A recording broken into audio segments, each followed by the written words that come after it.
السلام عليكم ورحمة الله وبركاته. يا مساء الجمال على كل حبايبنا في كل مكان. لسه وصل لنا هدية قيمة جدا من قناة حياة ابن الريف اللي هو اخونا احمد صاحب القناة.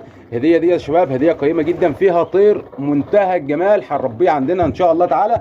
ولكن قبل ما اوريك الهدية ديت وقبل ما افتح الهدية ديت مع بعض، طبعا فيها طير جميل جدا معظم المربين بيحبوا الطير ده. تعالوا اوريكم احنا كتبنا اسامي مين جديده معانا النهارده. طبعا كتبنا شباب اسامي جديده، الناس اللي ما اشتركتش في القناه انزل اشترك، هنكتب اساميكم معانا في القناه ان شاء الله تعالى.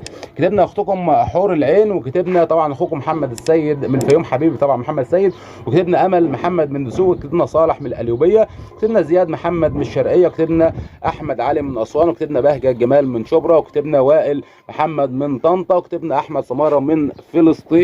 دي طبعا اسامي المتابعين اللي هم اشتراكين عندنا قبل كده. لو مش هتشوف القناه انزل اشترك، هنكتب اسمك، هتشوف اسمك معانا كل يوم ان شاء الله تعالى، وهنختار اسم مميز من الاسامي دي هنكتب اسمه على حمامه جميله من عندنا. يلا بقى قبل ما نفتح الهديه دي تعالوا بس اوريكم السلاكه، وفي حاجات حلوه جدا طلعت حصلت معانا في السلاكه النهارده. طبعا النفاخ ما شاء الله تعالى مطلع الزغاليل بتاعته، احنا سايبينهم تحضن زغلول منهم، وطبعا عمار ومشروق طبعا مطلع لنا برده الزغاليل بتاعتنا زغاليل جميله جدا. النتائج الجميله ديت هتبدا ان هي تحصي ان شاء الله تعالى. كتبنا بقى الطير الجميل ده كتبناه على اسم اخونا ابو الوفا. الناس اللي متابعه معانا الفيديو، كتبنا البهلوان ده شباب شايفين بيلعب على ديه ان شاء الله، يعني بيلعب على ديه حمامه جميله جدا. البهلوان ده شباب كتبناه على اسم اخونا السيد ابو الوفا.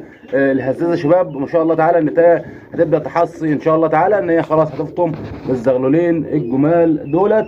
وده الحمام ده مش عارفين شكل حصى ولا كده، نطمن عليه كده بسرعه. بسم الله الرحمن الرحيم. شوف البيض نقر ولا لسه؟ يعني خلاص اهوت البيضه غمقت خلاص اهي.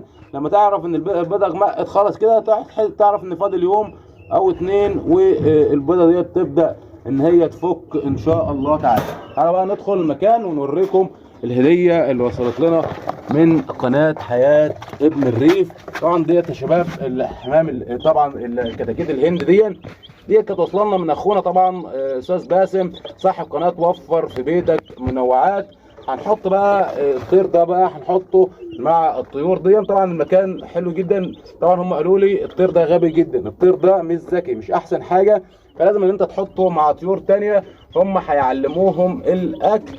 ده الهند يا شباب ما شاء الله، ده فيومي، الكتكوت ده فيومي، فيهم 3 فيومي والباقيين هندي. طبعا الله يبارك ده هندي. طبعا الناس اللي هي بتحب الكتاكيت الهندي ان شاء الله هنخلي الكتاكيت ده عندنا وهنصور لكم عليهم على القناه، وهنجيب حاجات جديده جميله جدا من حاجات الزينه هنصور برضو معاكم عليها، تكون موجوده دايما معانا على القناه ان شاء الله تعالى. باكلهم علف 23%، مجهز لهم المكان. طبعا الاضاءه انا عامل لهم لمبه دي للاضاءه بس لان الجو حر جدا، الجو دلوقتي حر جدا، فانا اللمبه دي عاملها بس ان هي ايه للاضاءه مش عشان درجه حراره، لان درجه حراره طبعا مرتفعه جدا. بجهز لهم المكان زي ما انتم شايفين بالشكل دون.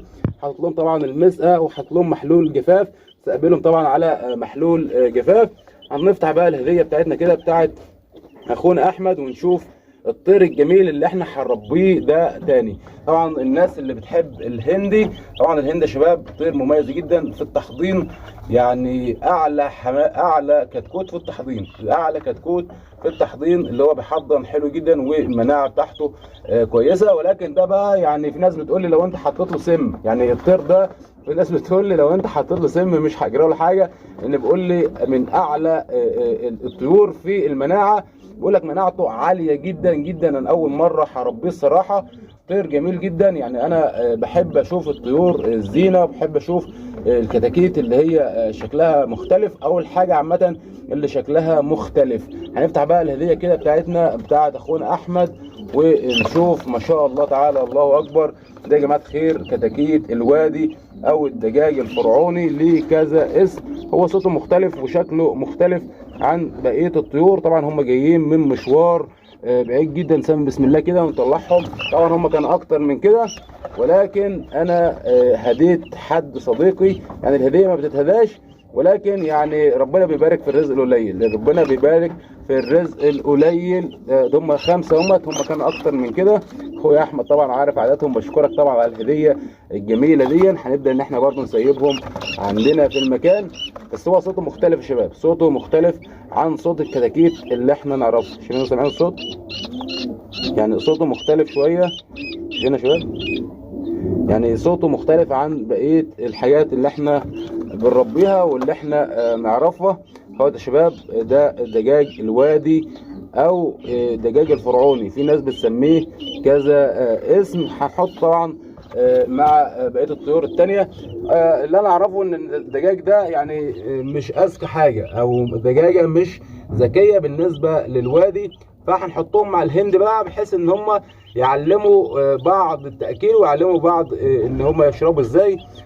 فلو في حاجه او في ملحوظه، احنا بكلهم طبعا 23% بروتين علف، والميه هتم حلول الجفاف. لو في ملحوظه قولوا لنا، الناس اللي هي ربت الوادي او ربت الهندي، لان انا اول مره اربيه الصراحه، فلو في ملحوظه ثانيه قولوا لنا على الملحوظه دي عشان نعملها نجهزها للكتاكيت ديت. ربنا يبارك لنا ويبارك لكم في الرزق. بشكر اخويا احمد صاحب قناه حياه ابن الريف، وبشكر طبعا الاستاذ باسم بدر صاحب قناه وفر في بيتك منوعات. شوفوا الشكر على خير يا شباب، اللي مش هيشوف القناه ينزل يشترك. هنعمل حاجات حلوه جدا على القناه الفتره اللي جايه. شوفوا الشكر على خير، السلام عليكم ورحمه الله وبركاته.